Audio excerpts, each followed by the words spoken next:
और आगे बढ़ते हैं, बात बिहार की करते हैं। आपको बता दें कि पटना में उद्योगपति की गोली मारकर हत्या की गई। कार से उतरते वक्त उन्हें गोली मारी गई है। गोपाल खेमका की गोली मारकर हत्या की गई है। गांधी मैदान थाना इलाके में इस वारदात को अंजाम दिया गया। मगध अस्पताल के मालिक भी थे खेमका, जानकारी है। और घटना स्थल पर फॉरेंसिक टीम पहुंची है। ये फिलहाल अपडेट आपको बता रहे हैं। इस पूरे मामले को इन्वेस्टिगेट किया जा रहा है। किस तरीके से बिहार में एक के बाद एक ऐसी वारदातें हो रही हैं।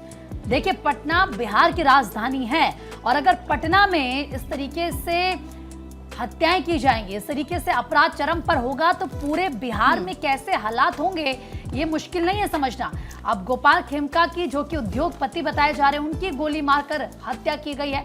घटना स्थल पर फॉरेंसिक टीम पहुंच चुकी है। गांधी मैदान थाना इलाके में इस वारदात को अंजाम दिया गया है। यानी कि सोचिए, यहाँ पर अच्छी खासी भीड़ रहती है, लेकिन इस पूरी वारदात को यहाँ पर अंजाम दिया गया। और देखिए, पप्पू यादव की तरफ से इस पूरे मामले को लेकर पोस्ट भी किया गया, क्योंकि मौके वारदात पर पप्पू यादव भी पहुंचे थे और पप्पू यादव की तरफ से ये सवाल पूछा गया कि इस बच्चे को क्या दिलासा दूं। 7 साल पहले गोपाल खेमका जी के पुत्र गुंजन खेमका की हत्या कर दी गई थी। उन्हें न्याय का भरोसा दिया गया था और तमाम बातों का जिक्र उनके तरफ से किया गया, लेकिन अधिकारी की तरफ से क्या कुछ कहा गया, सबसे पहले आप सुनिए। हमारे बड़े भाई को उनके घर के बाहर रात 11:30 बजे गोली मार दी गई है क्रिमिनलों के द्वारा। गोली की आवाज सुनने के बाद उनके बेटे बहू उनको उठा करके मेडिवर्सल ले गए हैं। उसके बाद तमाम रिश्तेदार वहां पहुंचने के बाद पुलिस को खबर की गई है और हम लोगों ने ही थाने को इन्फॉर्म किया तो कंकड़बाग या जो भी उसके सराउंडिंग का थाना है वो आया है, उसने भी फ्लैश किया है। उसके बाद गांधी मैदान थाना 1:33 में मेडिवर्सल में पहुंचा है। कोई सीनियर नहीं पहुंचे हैं, न सिटी एसपी न एसपी, कुछ नहीं।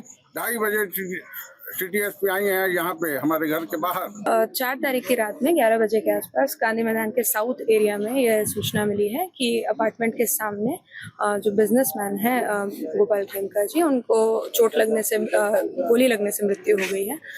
जैसे इसकी सूचना पुलिस को मिली है हॉस्पिटल में, तो वहाँ पे पुलिस पहुँच गई थी।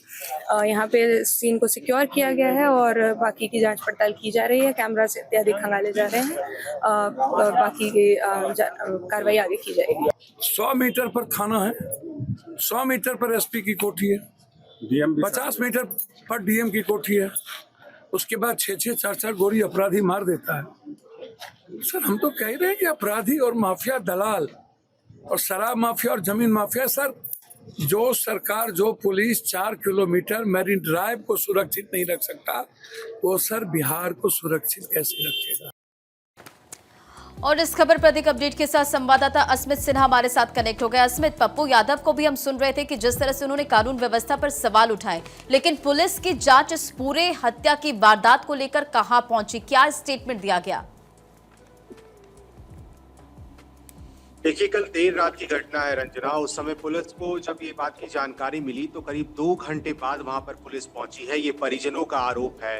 गोपाल खेमका बिहार के सबसे बड़े जो कारोबारी हैं उसमें जाने जाते हैं। बिजनेस मैन को लेकर के उनका कई जो बड़े पेट्रोल पंप है, बड़े अस्पताल हैं, उसके वो मालिक हैं और इसलिए भी चर्चा हो रही है। कल देर रात पटना में एक बांकीपुर क्लब है और वो बांकीपुर क्लब से कल लौट रहे थे देर रात, खुद गाड़ी ड्राइव करके वो लौट रहे थे और उनके घर के नीचे ही जिस लेकिन अस्मित, ऐसे में एक बड़ा सवाल ये भी हो जाता है, हर बार जिस तरीके से बिहार में लॉ एंड ऑर्डर का मुद्दा हो, बढ़ते क्राइम का मुद्दा हो, हमेशा से चुनावों में रहा। बहुत नजदीक आ चुके हैं चुनाव, तो क्या इस बार भी एक बार फिर से लॉ एंड ऑर्डर का मुद्दा चुनाव का हो सकता है?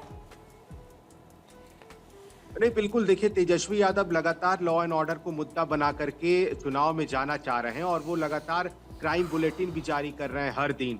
लिहाजा एक बार फिर से इस तरह का मुद्दा मिला है तो जाहिर सी बात है कि आरजेडी इसे बड़ा मुद्दा बनाएगी। और तेजस्वी यादव ने कल भी कहा था कि बिहार का लॉ एंड ऑर्डर किस तरह से है वो सबको दिख रहा है। रात की तो बात छोड़िए, दिन के उजाले में मर्डर्स हो जा रहे हैं, तो लगातार सवाल उठ रहे हैं। नीतीश कुमार को वो घेरने की कोशिश कर रहे हैं और एक बार फिर से बड़ा मुद्दा मिल गया है। जिस तरह से रात में मर्डर हुआ, पुलिस मौके पर पहुंची, पुलिस की तरफ से ऑफिशियल स्टेटमेंट अब तक ये है कि वहां के सीसीटीवी फुटेज खंगाले जा रहे हैं, वहां पर लोगों से बातचीत की जा रही है और इनके बेटे की भी हत्या 2018 में हो गई थी, जिसके बाद भी उन्हें कोई सुरक्षा मुहैया नहीं कराया गया था।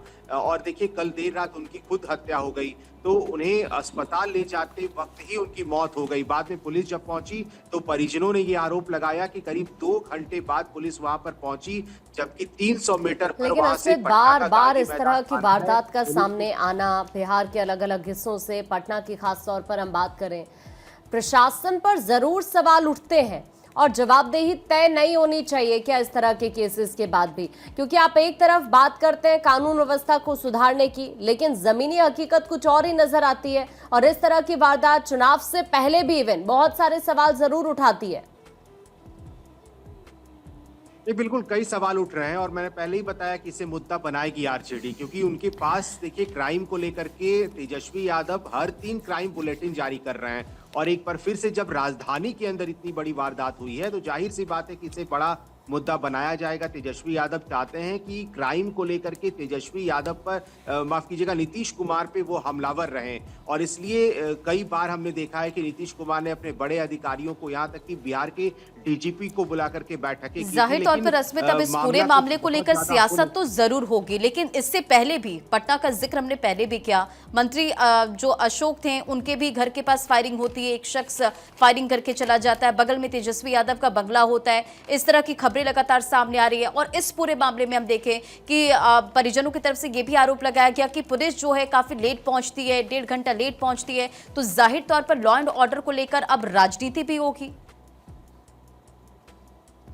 नहीं, बिल्कुल राजनीति होगी और तेजस्वी यादव ने पहले भी कहा था कि उनके घर के आवास के बाहर गोली चली है और कल जब हमने तेज प्रताप यादव से ही बात किया था उन्होंने भी इसका जिक्र किया था कि तेजस्वी के आवास के बाहर गोली चली, लेकिन अब तक अपराधी को पुलिस पकड़ नहीं पाई है। तो चुनावी साल है, देखिए कई मुद्दे हैं, लेकिन सबसे बड़ा मुद्दा है क्राइम लॉ एंड ऑर्डर को लेकर के और ये मुद्दे को लेकर के आरजेडी इसलिए चुनाव में जाना चाहती है क्योंकि बिहार के अन्य जिलों की बात छोड़ दीजिए, बिहार की राजधानी के अंदर दिन दहाड़े गोली चल रही है, रात में मर्डर्स हो रहे हैं, पुलिस लेट से पहुंच रही है, सीसीटीवी बाद में भले निकाले जाते हैं लेकिन अपराधियों को बहुत जल्द बिल्कुल अस्मिता, पुलिस की तरफ से क्या कुछ कहा जाता है ये देखना होगा। फिलहाल आपका बहुत शुक्रिया पूरी जानकारी के लिए।